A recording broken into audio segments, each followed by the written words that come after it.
yang dipanggil, mudah-mudahan karena kitanya menjalankan semua perintahnya dan menjauhi larangannya. Mudah-mudahan, amin ya rabbal alamin. Baik, ibu-ibu sekalian, kita lanjut materi kita tentang fikih muamalah. Sedikit-sedikit saja kita pelajari biar nanti kita pahami dan bisa dipraktikkan. Namanya kan walaupun banyak, walaupun misalnya kita pelajari banyak, tapi kita paham dan nggak diamalkan ya bukan percuma sih. Namanya menuntut ilmu pasti ada pahalanya.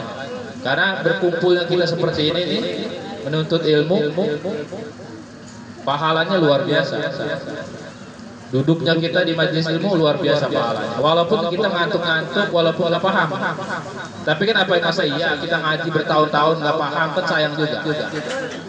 Bagusnya kita dapat pahala, dapat yang lain juga kita paham, bisa diamalkan. Pertemuan lalu kita membahas masih bab apa? Jual beli, al-bai atau al-buyu. Mirip dengan bahasa Inggris ya Bu, bai itu kan ya mungkin serapan, bahasa Inggris serapan dari bahasa Arab mungkin, atau sebaliknya atau gimana. Yang jelas kita karena menyebutnya al-bai, bai atau al-buyu atau bab jual beli. Nah biasanya dalam bab jual beli ini dibahas pertama dalam pembahasan muamalah, karena memang keseharian kita tidak lepas dari jual beli. Seminimal kita tiap hari pasti beli, walaupun kita bukan penjual, bukan pedagang. Beberapa pekan yang lalu, 2 pekan yang lalu kalau nggak salah ya, di musola itu saya jelaskan ada beberapa rukun jual dan beli. Rukun itu apa? Rukun itu harus ada. Kalau tidak ada tidak sah. Kalau ibadah yang lain tidak sah berarti tidak diterima ibadahnya. Sholat kurang rukunnya tidak sah, berarti tidak diterima. Kalau perkara muamalah tidak sah berarti hasilnya itu jadi haram, dimakan. Dia memakan sesuatu yang haram. Nah itu rukun harus ada. Waktu itu saya jelaskan baru 2 kalau tidak salah. Yang satu itu tentang penjual dan pembelinya. Harus ada tuh rukun, itu harus ada penjual dan pembeli. Itu harus ada dalam jual beli. Emang ada jual beli nggak ada pembelinya, nggak ada penjualnya? Ada Bu, sudah saya jelaskan waktu itu yang online itu. Kita berinteraksi dengan mesin, dengan aplikasi. Karena sekarang ini zaman semakin berkembang, semakin modern, model bisnis pun semakin macam-macam. Semakin banyak perkembangan yang kita tidak ngerti tuh. Itu hukumnya apa ya? Nah, oleh karenanya fikih muamalah ini sangat fleksibel. Dia berkembang terus mengikuti kebutuhan. Karena kaidahnya muamalah itu kebalikan dari fikih ibadah. Kalau fikih ibadah itu semuanya haram kita lakukan kecuali ada dalil yang menyuruh. Jadi kalau kita beribadah kepada Allah itu, sholat itu kan ada perintahnya Bu. Aqimi sholat wa atu zakat. Perintahnya dirikanlah sholat, ada perintahnya. Terus apa? Seperti apa sholat? Ya dicontohkan oleh Nabi. Caranya seperti apa, berapa rakaat dicontohkan oleh Nabi. Itu ada perintahnya. Jadi ibadah yang tidak ada perintahnya jangan dikerjain. Walaupun kayaknya itu ibadah. Karena masih ada syariat-syariat dari nabi-nabi terdahulu yang dulu itu dibilang ibadah, tapi di masa kita bukan. Jadi harus sesuai dengan perintah. Itu kalau ibadah. Kalau muamalah kebalikan. Apa aja boleh, apa aja kerjain, selama tidak ada dalil yang melarang. Jadi ibu mau jual beli, berkreasi. Misalkan ibu punya jualan apa, ibu berkreasi marketingnya dengan cara apa, selama tidak berbenturan dengan dalil yang melarang, itu boleh.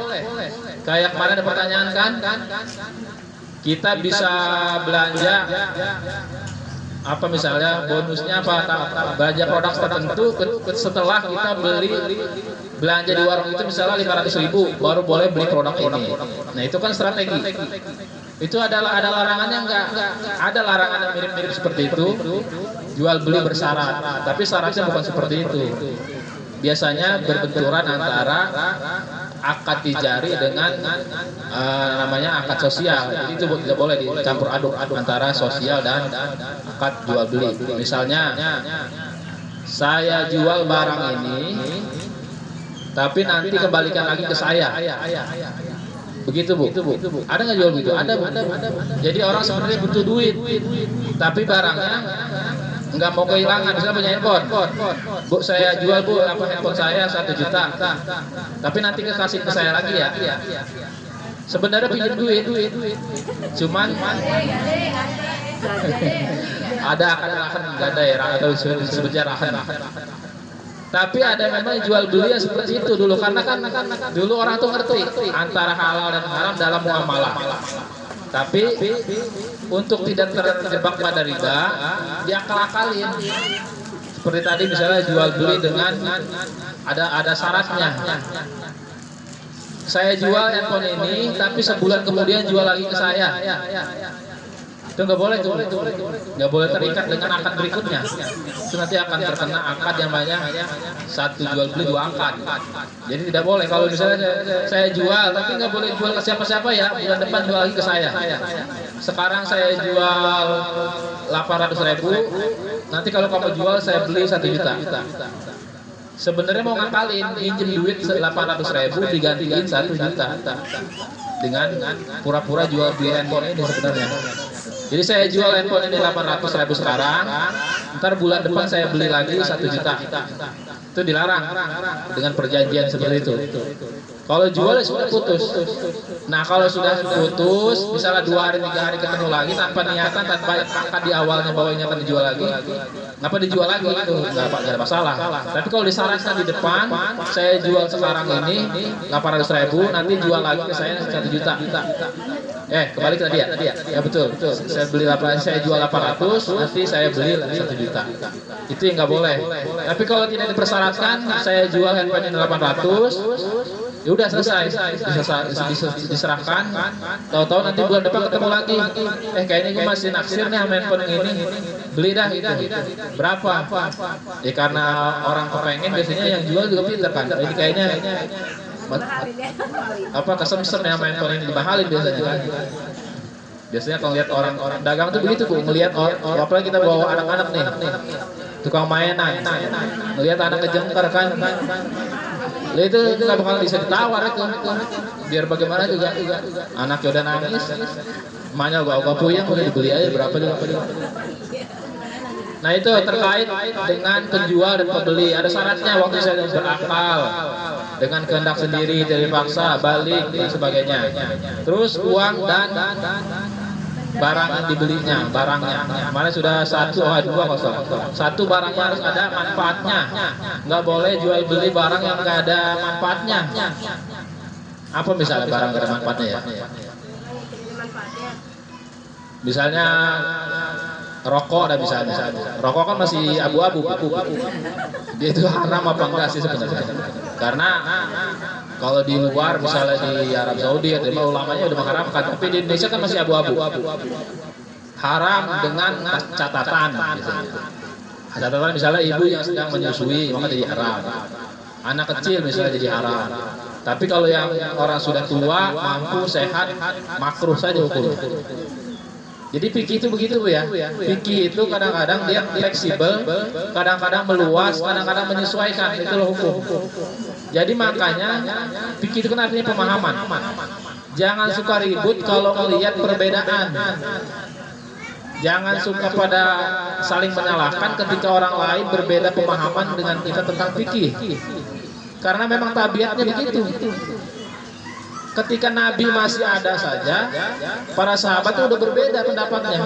Padahal Nabi masih ada, dan tempat bertanya Nabi itu masih ada.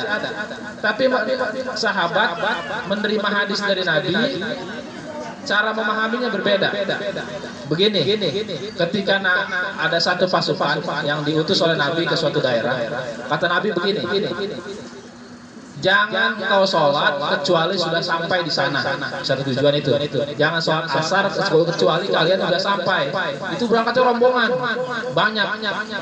Karena itu suatu pasukan perang ya, jadi banyak, ada ratusan orang. Kenapa belum sampai di sono? Waktu asar udah masuk.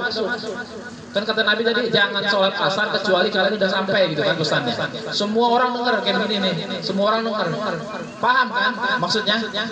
Jangan sholat asar kecuali kalian udah sampai di sana, paham nggak? Artinya sekalian sholat asarnya nanti di sono gitu kan. Tapi di perjalanan ternyata sampai waktu asar mau habis belum juga nyampe. Kayaknya masih jauh gitu. Nah, berbeda pendapat para sahabat. Ada yang bilang, ya udah kita sholat aja. Nanti kan waktunya habis, malah kita nggak dapat sholat asar. Dan yang lain lagi berpendapat, ya tetap di sono kan perintah Nabi jelas. Kata Nabi jangan sholat kecuali udah sampai. Kan perintahnya begitu. Berarti kalau kita menyalahi perintah Nabi berdosa, karena itu perintah Nabi. Kata sahabat yang lain, golongan yang lain lagi, yang nggak mesti begitu juga kali. Kan Nabi itu cuma memerintahkan, mengarahkan. Ya kalau misalnya darurat belum sampai, oke waktu asar udah mau habis, nanti kita kehilangan waktu sholat. Sholat itu ala waktinya, sholat itu harus dalam waktunya. Nggak boleh kita kan melewatinya. Akhirnya apa? Berbedalah dua golongan. Ada yang sholat di situ lagi masih perjalanan. Ada yang sholatnya udah masuk waktu maghrib karena udah sampai di tujuan. Waktu asar udah habis. Akhirnya apa? Mereka sholat dengan sholat qadha karena waktunya sudah habis, sudah lewat. Jadi sholatnya sholat qadha dan qadha asar. Nah, terus diadukan kepada Nabi. Ya Nabi, kami kemarin waktu perjalanan diaduin begini.